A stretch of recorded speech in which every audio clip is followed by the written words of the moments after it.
momento, olha quem está aqui com a gente, o João Júnior. Tudo bom, João? Tudo bom? João Júnior, JJ. Isso. É? Estopobalaio, eu estava falando que eu adoro esse nome, né? Enche a boca de falar Estopobalaio. Né? Me fala um pouco da história do Estopobalaio, desse grupo. Estopobalaio, eu vou primeiro falar que é essa expressão, tá? Porque ela é bem peculiar. Estopobalaio. Inclusive a história do grupo. Estopobalaio é uma expressão que a gente fala muito em Natal. Eu sou do Rio Grande do Norte, do Natal. E boa parte dos integrantes desse coletivo também. Então a gente sempre diz que quando você quer dizer alguma coisa para o mundo, quando você quer resolver algo que está incomodando, que está dentro de você. Tem que falar. Você tem que dizer, você dá o estopobalaio. Você dá um estopobalaio, é uma expressão de lá. É uma expressão. Que barato, que legal. E estopobalaio... Você disse que tem outros elementos do grupo que são do Rio Grande do Norte? Vários, quase todos, na verdade. Vocês vieram, assim, foi uma transferência de um grupo para cá ou vocês se reencontraram aqui? Não, eu cheguei primeiro e aí, por conta dessa condição de migrante, de uma certa maneira, a cidade, os processos artísticos que eu estava me envolvendo aqui me fizeram andar pelas bordas da cidade e conhecer o Nordeste que vivia em São Paulo, sobretudo pelas bordas dessa cidade, imenso, sobretudo parte da Zona Leste, que foi para onde a vida me pegou pela mão e me levou, e por sincronicidade eu fui descobrir o Jardim Romano, que é um Nordeste. Jardim Romano, nossa, que ficou célebre alguns anos atrás, por causa das enchentes, né? E o trabalho do Estopor tem tudo a ver com isso, com essas enchentes, com esse Nordeste, que é o Jardim Romano. E aí, durante esse tempo que eu estava aqui, alguns amigos, alguns alunos, outros amigos começaram a chegar e perguntavam o que é que eu estava fazendo. Eu tinha acabado de chegar no Jardim Romano, investigando essa memória social do bairro a partir da enchente, da migração nordestina na cidade de São Paulo, e eles começaram a frequentar o bairro também. E assim, por afeto, por afinidade, o Estopor foi se configurando nessa relação ali entre esses migrantes que estavam chegando do Nordeste para vir morar em São Paulo, nessa relação com esses outros migrantes que viveram a enchente no Jardim Romano. E vocês continuam sediados? A gente tem uma sede no Romano, a gente fez esse último trabalho agora a partir de uma residência artística no Brás. A gente está entendendo que a gente está dando Estopobalaio na cidade também, geograficamente. E essa região da zona leste da cidade, quer dizer, é predominantemente de imigrantes, né? Sim. Predominantemente. Sim. E desses 7 anos, quase 8 que a gente está atuando na zona leste, a gente também foi percebendo uma mudança de fluxo dessa migração. Então, por exemplo, no Jardim Romano, você via muitos... Pelo sotaque você já sabe identificar que as pessoas são do Nordeste, mas de repente você... O nordestino identifica. Sim. O paulista não identifica. Para ele fica tudo meio misturado. Assim. A gente fala de noite, de dia, boa tarde, não tem esse tarde, não tem essa Rio Grande do Norte. No Nordeste em geral, você não dobra esses R's, né? Em São Paulo você dobra os R's. Mas há diferenças sutis ali, entre o cearense, tem umas coisas assim que você... Muitas. Quem é do Nordeste saca isso direto. Sabe, com certeza. Com certeza. E a gente percebeu, por exemplo, que essa migração e imigração ali da Zona Leste começou a adentrar outros lugares, outros países. Então, você vê hoje no Jardim Romano, você tem haitianos que moram no Jardim Romano, imigrantes que são de outros países da África, de outros países da América Latina. Você vê no Brás, onde a gente fez essa residência artística, você tem no Brás ali um recorte do mundo. Ali né? Desde o coreano, né, o haitiano, todo mundo ali. A calçada da Rangel Pestana ali, a calçada, se você for andando, conversando e trocando uma ideia, você vai ter uma África assim nas suas matrizes e nas suas matizes. Estão chegando os venezuelanos agora, né? Isso. Tem mais uma leva que a gente não tinha. Isso. Né? Então a gente percebeu, por exemplo, praticando mesmo a cidade e por essa identificação com o tema da migração, que havia muitas nuances, migração por gênero, migração pelas questões econômicas que estamos vivendo no mundo, pelas desigualdades, então, migrações e migrações dentro da própria cidade, da própria cidade. Que vai reconfigurando a cidade e criando a cidade ao mesmo tempo. É curioso, por exemplo, você pega essa região do Brás, Bom Retiro, a Pari, aquela região ali, quer dizer, a mudança que houve ali nas últimas décadas, por exemplo, né, é brutal. Sim. Era uma zona que era predominantemente dos judeus, né, dos árabes, os negociantes e tal, e isso foi se transformando, né? Vieram os coreanos, vieram os chineses, vieram não sei o quê. E agora o que você está falando é uma África, né? Sim, sim. Você encontra gente de todo... Essa é a magia também dessa cidade, né? É a magia. São muitas cidades dentro de São Paulo, são muitos olhares que constroem essa cidade. Né? São muitas histórias. Muitas histórias. E foi a partir desse estudo, desse ambiente, dessas mutações todas que surgiu Nos trilhos abertos de um leste imigrante? Foi. O nome é grande, né? Oh? É porque o Mas projeto é bonito, hein? Nos trilhos abertos de um leste É imigrante. porque o projeto é grande também, eu acho que ele faz jus ao nome. A gente teve um dia que a gente estava no Jardim Romano e a gente tinha um laboratório chamado Memória e Narrativa, laboratório de criação. A gente tem vários laboratórios de criação e um deles é o de Memória e Narrativa. E aí a gente se predispôs a escrever cartas na estação de trem para esses migrantes e imigrantes que estavam e que viviam ali no Jardim Romano. Tipo o filme lá, o Central do Brasil. Tipo Central do Brasil. A diferença é porque, diferente da personagem, a gente Claro. postava as cartas no correio. Apostava as cartas. Postávamos. E aí a gente começou a ser muito atravessado por essa experiência da escrita de cartas. Começamos a entrar em contato com muitas histórias. E as cartas, à medida que a gente ia postando as cartas, a gente também recebia devolutivas. Né? As pessoas voltavam até a gente para informar que a carta tinha chegado. As pessoas receberam cartas de volta. Me lembro que uma vez a gente escreveu uma carta para uma senhora do Jardim Romano, que escreveu para uma amiga que ela não via há mais de 50 anos, desde que ela migrou. Então ela não tinha dimensão de como era amiga hoje, né? Ela conheceu, ela tinha essa amiga aos 20 anos, hoje ela estava com 75 e ela recebeu uma carta de volta. Com uma foto, inclusive. Com a foto, que legal. Então a gente pegou esse procedimento e a gente foi esgarçando ele pela Zona Leste. Até que quando a gente chegou no Brás, a gente plantou essa mesinha ali na Estação Brás e ficamos 1 ano e meio. Estação Brás do trem. Do trem, escrevendo cartas, por isso a ideia dos trilhos, porque a gente escrevia na estação essas cartas, escrevemos para lá de 300 cartas, postamos cartas para o mundo inteiro, mas boa parte dessas cartas eram de imigrantes de países latino-americanos. E de nordestinos. E aí a gente começou a ler essas cartas, arquivar. A gente, antes de postar, a gente pedia permissão, escaneava e a gente entrava em contato com essas histórias a partir da narrativa do remetente. Do remetente, E a gente incentivava esse processo de construção dessa narrativa. Também, porque também era um processo de construção de narrativa de cidade. Quer dizer, e a partir daí surgiu uma dramaturgia, então. Isso. Né? Construiu-se uma dramaturgia. Isso. A várias mãos. Há muitas mãos. Há muitas mãos. Né? Muitas. Assim, não dá nem para contar. Na verdade, acho que eu só fui a pessoa que foi organizar e montar um pouquinho esse quebra-cabeça, porque lancei uma pergunta que era assim, o que seria um corpo social migrante no tempo? Eu sei do meu corpo, mas o que seria esse corpo social migrante que tece um olhar sobre a cidade, que cria a cidade, né? E no tempo, pensando essas 3 fases da vida, a infância, a idade adulta e a velhice. E a gente foi selecionar cartas e pegar essas cartas e dividir nessas 3 instantes temporais, infância, idade adulta e velhice. E a gente selecionou 3 histórias. Uma história que diz respeito à infância, uma história que diz respeito à vida adulta e uma história que diz respeito à velhice. Quer dizer, como se fossem 3 espetáculos. Isso. Né? 3 peças separadas. Isso. Né? E vocês encenam isso não num teatro tradicional, num espaço tradicional com palco e plateia. Como vocês fazem? Essa é a maluquice do projeto. Mais uma, né? A gente é bem maluco nesse sentido de dar o estopor balai mesmo. A gente, na verdade, ia ser só um espetáculo, mas aí, diante da complexidade das histórias, a gente dividiu num tríptico. E essas 3 cartas, elas acontecem em territórios diferentes. A carta 1, que a gente chama os espetáculos de carta. Carta 1, a infância, promessa de mãe. Ela acontece dentro de um teatro. Ela é feita para um teatro. A carta 2, a vida adulta, a mulher. E a carta 3, a velhice, o artista, elas acontecem dentro do trem. Dentro do trem. Na linha 11 e 10, respectivamente, da CPTM, que sai do Brás. A linha 11 vai até Guaianazes e volta no nosso espetáculo. E na linha 10 a gente segue do Brás até Rio Grande da Serra.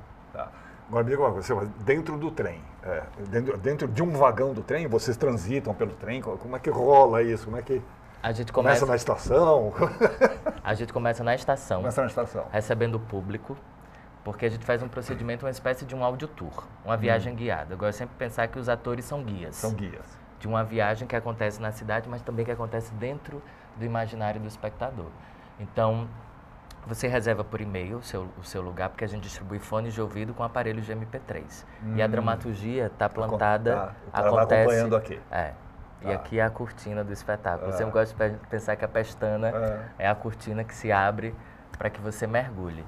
Então a gente recebe o público na estação e a gente se direciona para a plataforma, embarca num vagão de trem, geralmente é o primeiro vagão, e ali dentro os atores vão intervindo à medida que a cidade vai acontecendo pelas janelas do trem dentro do vagão. Dentro do vagão. E essa dramaturgia diz respeito àquilo que você vê nas janelas, aquilo que acontece... O cenário é a cidade que está passando. É a cidade. Será que está passando? Não, a cidade por onde você está passando. Isso, por onde a gente está atravessando, né? E a gente conta a história de vida migrante dessas personagens a partir dessa viagem de trem. Então, é uma viagem dentro do processo de fabulação que a gente fez também, de fabular a cidade, mas de mergulhar também na biografia desses remetentes. Nesse vagão só estão os espectadores? Não, esse é o barato. Tem passageiros comuns? Que ficam olhando esquisito assim? O que está acontecendo? Esse é o jogo mais legal que tem. Porque essa eminência do teatro e da arte, quando ela irrompe a realidade, ao mesmo tempo ela é atravessada por ela. Então a gente está ali no meio dos marreteiros que estão vendendo as coisas, e isso vira a dramaturgia do espetáculo de uma certa maneira. A gente sempre caminha com fones de ouvidos sobressalentes, porque a gente convida as pessoas que estão ali a experimentarem aquela viagem cotidiana de uma maneira diferente. Por exemplo, na viagem que a gente faz pela linha 11, que é a Carta 2, A Vida Adulta à Mulher, a gente conta a história de Janaína Lima da Silva, que ela inclusive trabalha ela foi removida, mas ela trabalha na própria CPTM. E a gente conta a chegada dela em São Paulo, porque ela saiu do interior do Pernambuco, quais as razões, dizia respeito à violência doméstica. Então ela migra, a migração dela de fato é para que ela pudesse sobreviver, né? De tanto que ela já apanhou do marido. Então, diz respeito... Ela foge. Ela foge. Ela é obrigada, inclusive, pelos próprios filhos a fugir, senão ela ia morrer. De tanto que ela apanhou na vida. E aí é em São Paulo que Janaína se descobre e se espelha enquanto mulher, na relação com a cidade, na relação com as outras, na relação com o trabalho. Ela conta que aqui foi o primeiro beijo de boca dela consentido, foi a primeira vez que ela votou, foi a primeira vez que ela vestiu uma calça jeans. Então, a cidade passa pela mulher que ela se tornou. E ela constrói a cidade também a partir disso, né? Mas o sonho da vida dela era ter uma festa de 15 anos que ela nunca teve. E esse é o mote para a gente fazer essa viagem. A festa de 15 anos de Janaína. Então, todas as atrizes estão debutando. Nós vamos ver isso. Nós vamos ver isso. Nós estamos falando dos trilhos abertos de um mestre imigrante. Depois você vai dizer como é que a pessoa faz para entrar em contato, tem um e-mail, né? Essa coisa que a pessoa reserva, tal, uma coisa assim. Vocês fazem que dias? A gente vai fazer... É uma temporada bem curtinha pelo Sesc Belenzinho. A gente vai fazer quinta e sexta. Semana que vem? Da semana que vem. E ao todo são 3 apresentações da Carta 1, 2 apresentações da Carta 2 e 2 da Carta 3. Você tem um site ou um Facebook que informa isso? Tem. No próprio site do Estopor Balaio, www.coletivoestopobalaio.com.br. Tá lá. Tem até um reservas. coletivoestopobalaio.com.br. Que é por onde você reserva seu fone de ouvido. E o site é coletivoestopobalaio.com.br. E na própria rede do Sesc, se você também botar nos trilhos abertos de um leste migrante, vai aparecer. Vai ter os horários, tudo direitinho. Legal. Tudo. Vamos ver as fotos. Tem umas fotos lindas aí. Essa é a Carta 1. É a Carta 1? É. Bonita essa... É uma projeção aí em cima dela? Isso. A gente fez uma escola onde os alunos são os países latino-americanos. Então você tem a Venezuela como aluno. Aí está o elenco completo? Cuba, quase todo. Gente pra caramba, hein? Isso. São 15 atores. 15 atores.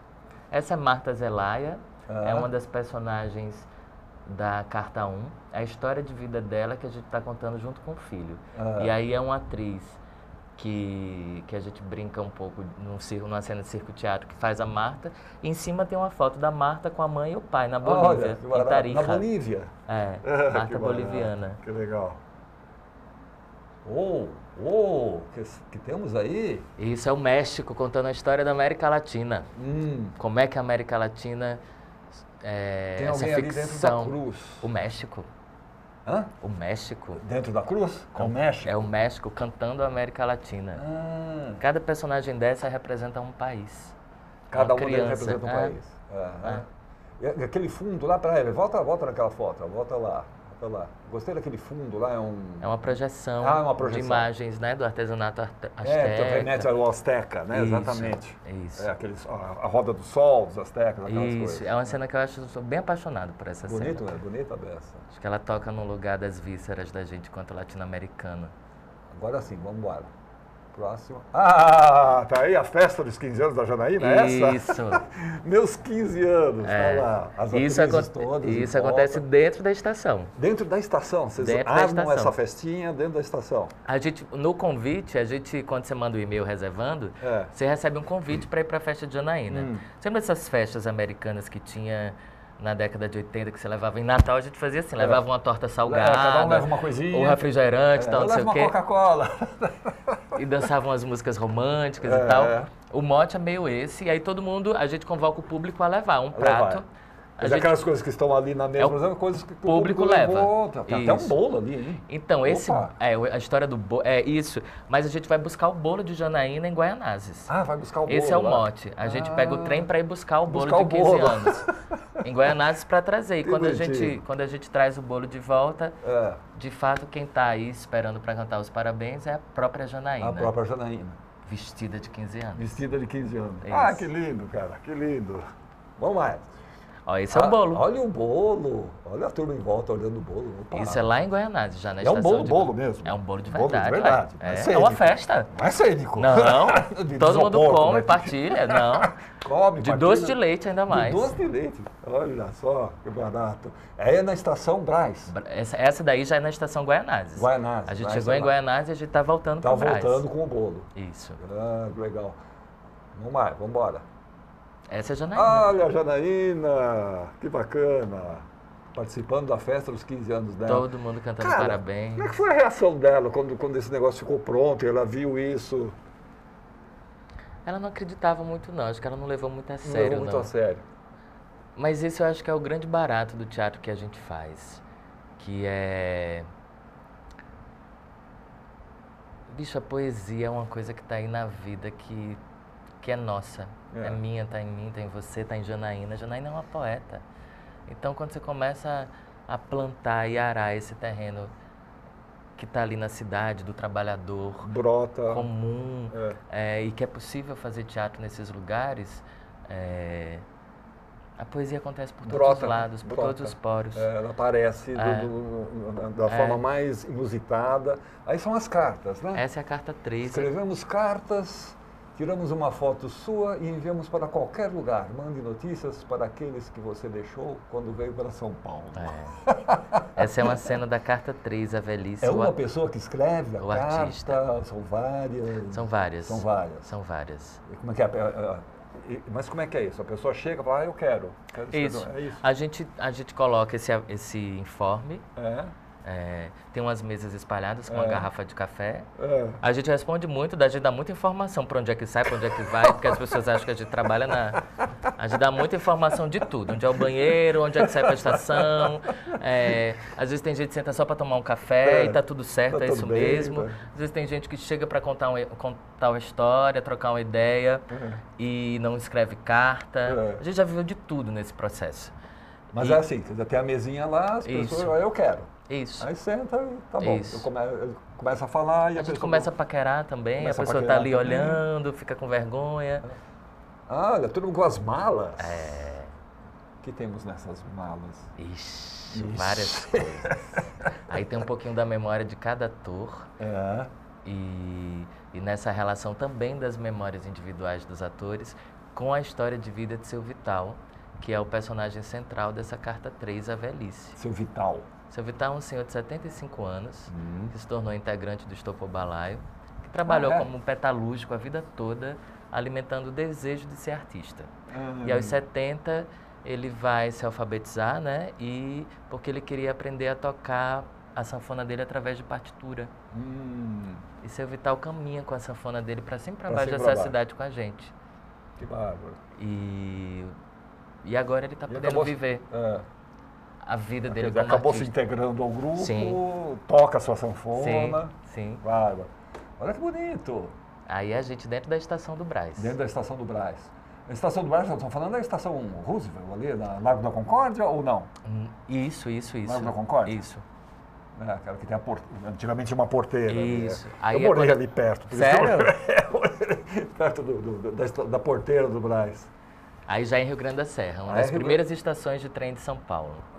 Tem uma linha que vai para lá? É essa da linha, dessa carta que a gente faz, a gente sai do Brás em direção ao Rio Grande da Serra. Rio Grande da Serra.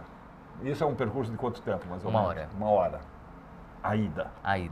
E 1 hora, a volta. Aí a gente vai, quando chega lá, quem é que o público encontra tocando sua sanfona? O próprio seu Vital.